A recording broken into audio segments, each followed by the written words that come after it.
Hi అండి. ఇక్కడ నేను మిల్లెట్ న్యూడిల్స్ చేస్తున్నానండి. ముందుగా వాటర్ బాయిల్ చేసుకుని అందులో కొద్దిగా వాటర్, ఆయిల్, సాల్ట్ వేసుకున్న తర్వాత ఒక పాన్ తీసుకుని క్యారెట్, ఆనియన్, 2 ఎగ్స్ వేసుకున్నానండి.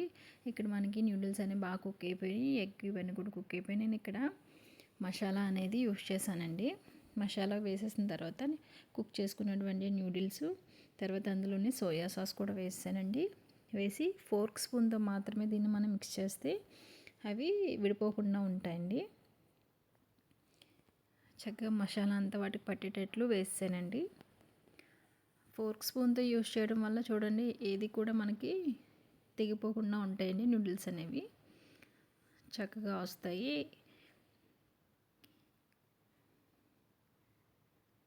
చాలా ఈజీగా 5 మినిట్స్లో మనం కుక్ చేసుకోవచ్చండి.